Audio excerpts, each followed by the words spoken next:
Hi, this is Perry Marshall, and I want to talk to you about the most important math that nobody ever taught you in school. If you spent any time in school and took any number of tests, you have seen a bell curve where everybody took the test and these people got A's, and these people got B's, and these people got C's, and these people got D's and F's and so on.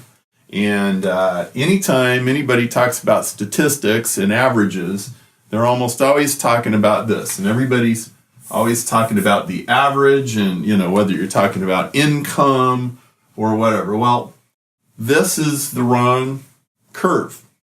It's the wrong way to look at the world. And I want to show you a more powerful way to look at the world in a different curve. And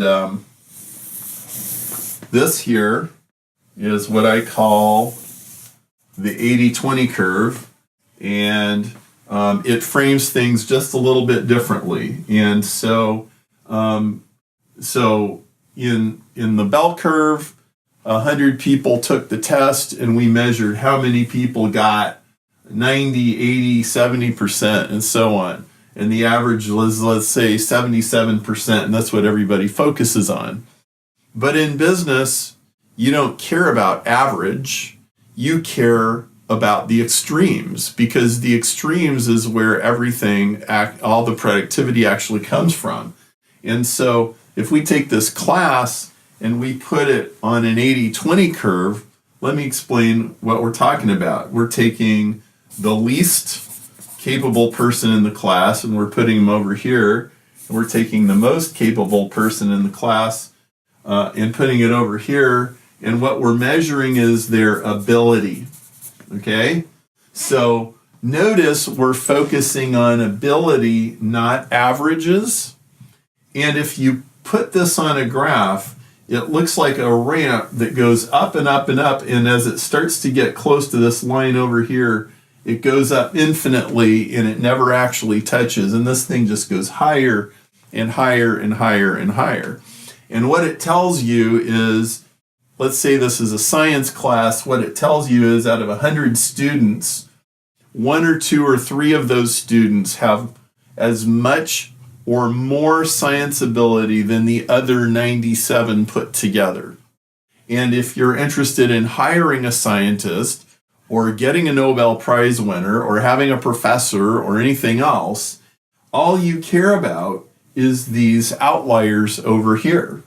And almost everything that you can measure in business is actually on this curve, not on this curve. Now, certain things like, how tall people are does fit on this curve, but most things like the size of the files on your hard drive or the size of your customers or the sources of product effects or anything else, they actually go on an 80-20 curve. And on the 80-20 curve, you have the 80th percentile here, where this is the top 20%, and almost all of your action comes over here, and especially up in these extremes. There's a ton of power in this top 1%. Now, again, this is almost everything that you can measure in your business. Almost anything that goes into a spreadsheet is actually on an 80-20 curve. Now, I want to show you an interesting application of this. If you've seen what I've shown you, you haven't seen what I want to mention to you right now, is that, and it's the question of what happens when you enter a market? How difficult is it going to be to go get customers? And so what I want you to do is I want to imagine that we are approaching the problem from this side instead of from this side. And we are measuring the ease at which you can enter a market. And so what we're going to do, let's say we're talking about a market that you are not in, and you want to go in and you want to sell something. Well, there's this really interesting thing you can do with the 80-20 curve, and you can say, well, if I start from this side and I'm entering a brand new market, that I've never been in before, then the 80/20 curve is measuring the ease at which you can go get a customer. Okay?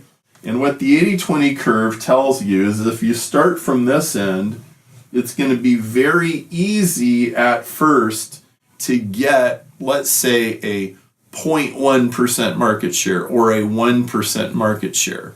It says if you have anything new or different or interesting, there's always some low-hanging fruit in the market that you can go shake off. So getting a few customers at the very beginning is probably not going to be very hard. But as you go from 0.1% market share to 1% market share to actually making a dent in the market, the ease of entering that market goes way down. Okay? And if we go from 1% to 5%, I mean, we're going from like here down to here, and all of a sudden we're having to push a lot harder, right? And then we want some market share. So the further down we go on this, the harder and harder that it gets, okay? And this is something that a lot of people aren't really prepared for. It's like, well, we put this thing out there, and initially we got this flurry of activity, and people seem to be really excited about it. But man, these people that buy the other stuff, man, they're not budging. And this is really a rude awakening for a lot of people. Now, I'm just going to spend another minute talking about another interesting aspect of that. And here's what it is once you get past here, which is probably 20 or 30% market share, once you get past that, you may actually find that it's pretty easy to keep going because you've overcome the resistance of the market. And, really, anybody with more than 20%, 30% market share actually probably is getting pretty close to number one. And once you get to number one, it gets easy again. And that underscores the STAR principle, which is that you always want to be number one in a growing market. Ideally, what you want to do is when you enter this market, you want to enter it in such a way that you've actually redefined the market.